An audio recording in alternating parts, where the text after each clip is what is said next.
Bonjour et bienvenue dans votre web émission favorite. Voici votre rendez-vous à un grand moment de cinéma.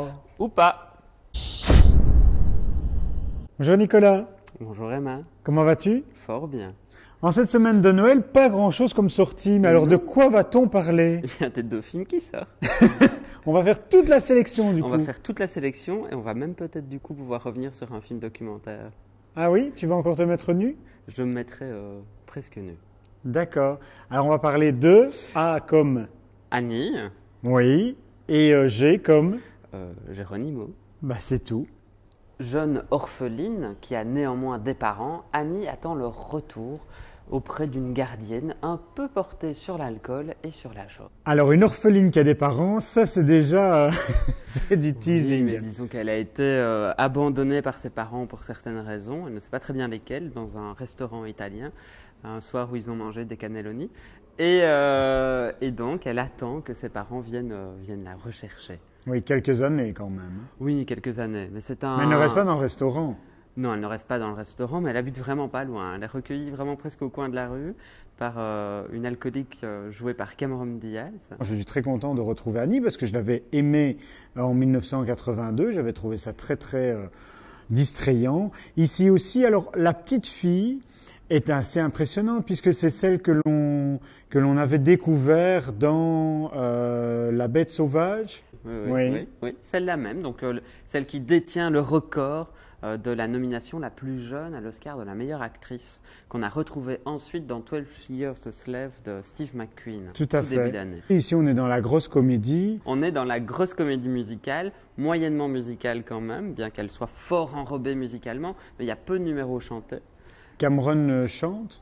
Oui, elle chante. Elle sait chanter. Elle chantouille. De toute façon, c'est tellement boosté en arrière-fond. Il y a tellement peu de choses naturelles, même au niveau du chant et de la voix, que oui, fatalement, tout le monde sait chanter. Bon, ce n'est pas ta tasse de thé. Non, mais ça fonctionne. Je trouve que j'ai été très séduit par cette jeune actrice, vraiment, qui insuffle une énergie dingue. Et ce qu'il y a d'assez impressionnant pour un film de studio, c'est qu'il se moque du marché et des films de studio. Il y a un montage super efficace, mais c'est pas... Enfin voilà, c'est... C'est un comédie la fin de l'année. Oui, il y a deux films, donc fatalement, Voilà, fin d'année, il y a deux sorties, une comédie et un drame. Non, Ah, mais mais c'est la comédie de la fin de l'année. Mais non, ça aurait pu être La Famille Bélier. Ah oui, ben non. Tu as fait ton top 10, ton top 20 des meilleurs films de cette année. Est-ce que Geronimo se trouve dedans? Il est dans le top 20 et malheureusement par goût politique de ne pas mettre non plus trop de films français dans mon top 10, il n'y est malheureusement pas. D'accord, sinon tu l'aurais mis. Ah si, il est dans le top 20 en tout cas. Pourquoi, il est vraiment, pourquoi? Qu'est-ce qu'il a d'intéressant? C'est un gros coup de cœur, c'est une énergie folle, vraiment. C'est assez impressionnant de voir l'énergie qu'il y a dans le film. C'est un film qui parle d'un sujet quand même très fort et interpellant, le mariage forcé, mais qui parle aussi de la place de la femme dans la société, des conflits entre communautés, des conflits aussi juste pour l'honneur, une fierté masculine souvent déplacée. Les scènes de bataille, de combat entre deux gangs se font à travers la danse. Il y a une corporalité au sein même du film qui... C'est West Side Story. Oui, quelque part, c'est West Side Story, mais c'est plus Roméo et Juliette, et c'est un vrai récit universel aussi. On est dans la France contemporaine, on est dans la société contemporaine, mais ça parle vraiment de la place de la femme dans la société. Qui dit fin d'année dit généralement en Belgique et à Bruxelles le Bifilm Festival avec comme ouverture Mélodie de Bernard Belfroid. Est-ce que Mélodie t'a plu? Est-ce que c'est mieux? Est-ce qu'il avance ce jeune homme par rapport à la régate? Ouf. Le jeune homme que j'ai rencontré avait un oignon un peu laid avec moi à cause justement de notre petite vidéo sur la régate. Donc voilà, et oui, il avance. C'est-à-dire que je n'aimais pas du tout la régate et je considérais que c'était un téléfilm raté. Et ici, on est face à du cinéma.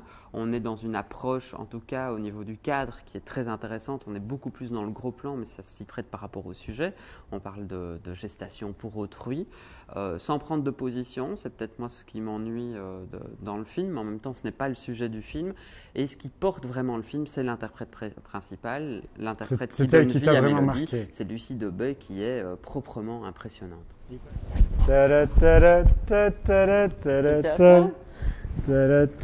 Ouh, bah tu n'as plus le micro.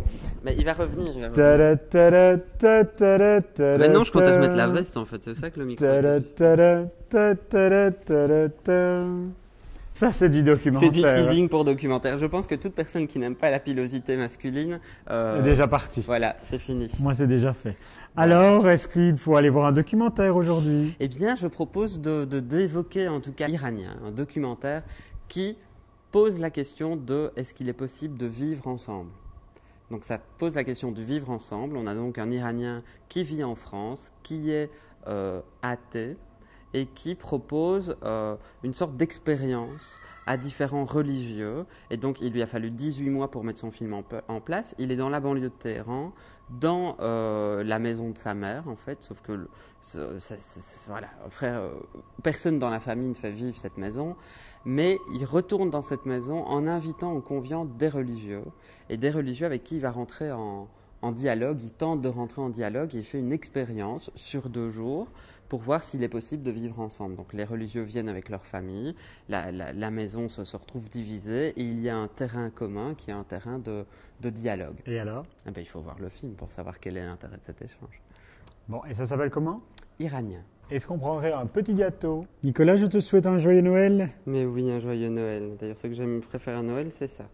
Ouais, ça se voit. Hein. Oui. On est tous les deux à se dire, j'espère que l'autre ne va pas me taper le gâteau dans la figure. Hein, tu veux? Non, ça va. Nous vous souhaitons également un très joyeux Noël et on se retrouve pour le Nouvel An. Ou pas. Si, hein. Bon, allez. Allez, au revoir. Mais si on sont des cœurs à la nouvelle année. Oui, on aura peut-être d'autres gâteaux. Ah, faut espérer.